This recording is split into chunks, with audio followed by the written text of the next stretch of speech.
চৌঠা অক্টোবর তাদের দুজনের প্রথম দেখা হলো। তখন বিকেল ঘনিয়ে আসছে, বাতাসে শীতের আমেজ। 10ই অক্টোবর তাদের দীর্ঘক্ষণ কথা হলো টেলিফোনে।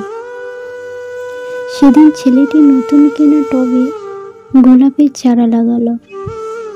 30শে অক্টোবর রেস্টুরেন্টে নিরালাই কেবিনে ছেলেটি বলল, তোমাকে আমি ভালোবাসি। মেয়েটি লজ্জায় মাথা নিচু করে টেবিলের আঁকিবুকি কাটল। 12ই ডিসেম্বর গোলাপ গাছে কুঁড়ি ধরল। মেয়েটি রেস্টুরেন্টে ছেলেটিকে জিজ্ঞেস করলো, কেন ভালোবাসো আমায়? আমি সুন্দরী তাই। তোমার চেয়েও সুন্দরী আছে কত। আমার বাবার প্রচুর অর্থ তাই। তোমার বাবার চেয়েও বড় লোক এখানে কম আছে। তাহলে ভালোবাসি। তাহার আবার কারণ হয় নাকি?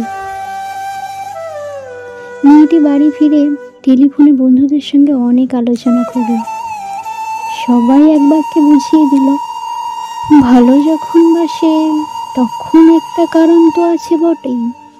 সেটা না বুঝে বেশি প্রশ্ন।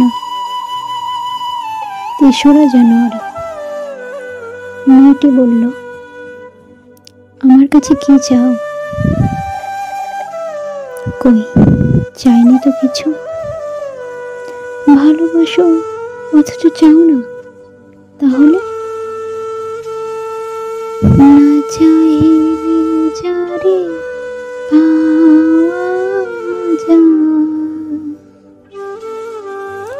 এ তো গান, শুধুই গান, তাছাড়া কি?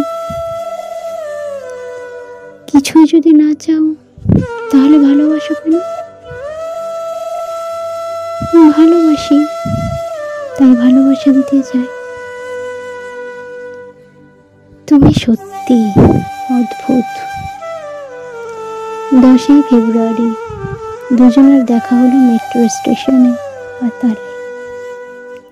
ছেলেটি বলল, আমি কাল সারা রাত বাঁশি বাজিয়েছি।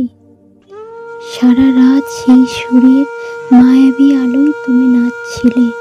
অসামান্য অনন্য সে নাচ। কাল সারা রাত আমি ঘুমিয়েছি, কিন্তু নাচ দেখে গেছি যে আমি সারা রাত। তোমার বাঁশি একদিন শুনতে হবে।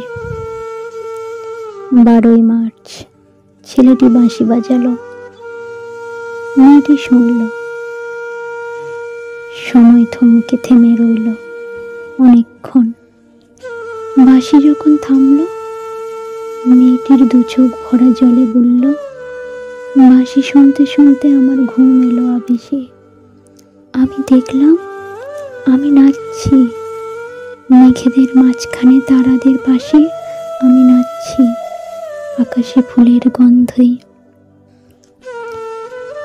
ডাক্তার আমায় বাঁশি বাজাতে নিষেধ করেছে। সে কি? কেন? বাঁশি আমায় টেনে নিয়ে যায় স্বপ্নের মধ্যে। ডাক্তার বলেছে, স্বপ্ন দেখে দেখে আমার মস্তিষ্কের শিরা উপশিরা জট পাকিয়ে যাচ্ছে। তাহলে ভাবছি। 16ই এপ্রিল মেয়েটি বলল, আমার বন্ধুরা বলেছে তুমি খুব ভালো, অসাধারণ, কিন্তু তুমি সৃষ্টি ছাড়া। তোমার স্বপ্ন সব অর্থহীন। আমি জানি স্বপ্ন টম্ন ছেড়ে দিতে পারো না। না, তাহলে তুমি তো আমাকে হারাবে। তোমার পাইনি তো কখনো। 5ই মে ছেলেটির মস্তিষ্কে অপারেশন হলো। একটু সুস্থ হতেই মেয়েটি এসে বলল, ভালো আছো তো? এখন আর স্বপ্ন টপ্ন দেখছো না তো? দেখছি আরো সুন্দর সব স্বপ্ন। তাহলে তো দেখছি অপারেশনটা আদৌ সফল হয়নি। বাড়ি ফিরে বন্ধুদের সঙ্গে ফোন করলো মেয়েটি। বন্ধুরা এক বাক্যে বুঝিয়ে বলল, বাঁশি বাজানো, স্বপ্ন দেখা সবই ব্যাকডেটেড, সৃষ্টি ছাড়া। তুই আর লোক পেলি না? তুই এত রূপসী, তোর এত উজ্জ্বল প্রস্পেক্ট, ভালো যদি চাস তাহলে শিগগিরই বিয়ে করে ফেল তোর দাদার সেই বন্ধুকে। উনি তো শুনলাম কানাডাতে সেটেল করবেন। 7ই জুলাই মেয়েটি আবার জিজ্ঞাসা করল, তুমি সত্যি কি চাও বলো তো? তুমি আরো সার্থক, আরো সুন্দর হয়ে ওঠো, ব্যাস, আর কিছু না।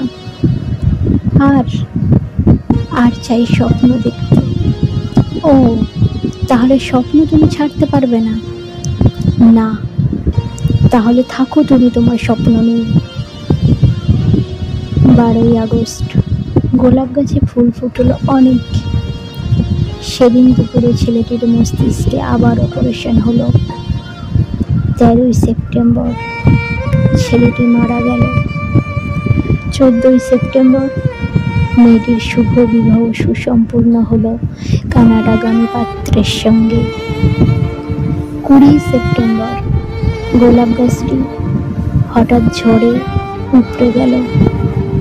সেদিন সন্ধ্যার বিমানে মেয়েটি হানিমুনে গেল। যাবার আগে বন্ধুদের বলে গেল, স্বপ্নের চেয়ে বাস্তব অনেক ভালো রে, অনেক মধুর। স্বপ্ন দেখে কেবল বোকারা। 4 অক্টোবর ছেলেটির মা ঝরে পড়া গোলাপ গাছটিকে সযত্নে তুলে ফেলে দিলেন। শূন্য টবে তখন কয়েকটা পোকা, কয়েকটা মাছি